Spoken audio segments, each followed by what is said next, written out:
Continuing on with our series of induction videos for new students, almost there. We're now just going to talk about some of the shorter questions that you'll face as a student. We've just previously dealt with how to address longer questions that require you to upload a document, and that might be multi-page responses. This particular question that we're looking at here can actually be dealt with just typing in answer of some description inline on the website itself. So there's no need to upload information.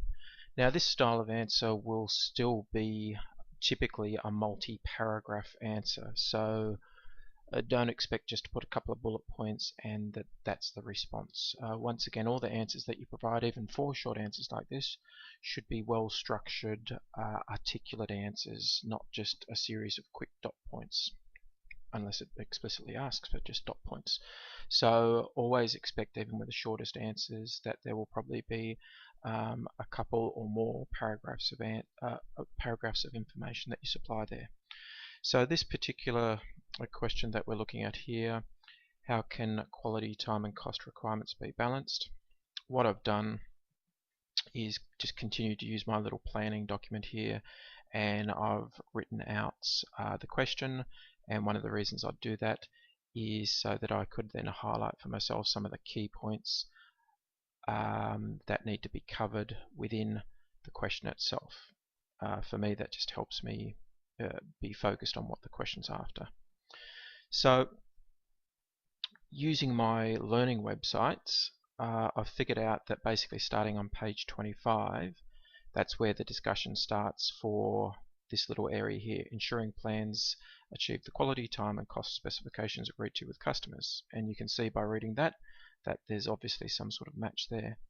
And just a quick throwback to the earlier video, I suggested that the answer from the first question we dealt with here was covered in pages 1 to 21. It would actually probably have been 1 to 24. So anyhow, page 25. Let's have a look at that. How do I know it starts on page 25? Where is it? If I just bring this section up, and from my reading and my note taking that I'd taken earlier, I remember coming across that, and I can actually see, and I'll just go back to page 24. So page 24 is just continuing on with other information. When I hit page 25, I can see there's actually a heading here, ensure plans achieve the quality, time and cost specifications. So that's exactly the area that I should be in. So I'm going to gather my information to answer this question from these following pages, probably from pages 25 to 31. So again, it's not as if I'm summarizing everything that's on all those pages, but I'll gather the information from there and use that information to address this question. How can quality, time and cost requirements be balanced? So that's just one of the things that will be discussed within here. So it's up to me then as a student to show that I've got that information dissected, and I can put it together to respond to this question. So I've made a little note for myself here that I need to show my understanding that features and benefits of my product or service can be measured in terms of quality, timeliness and cost. So people don't just buy things because they're the cheapest. Take Apple for example. People buy it because of the quality, and they actually pay a premium cost for that. So don't be fooled into thinking that just one of these parameters is the driver, or always the driver, for people's purchases.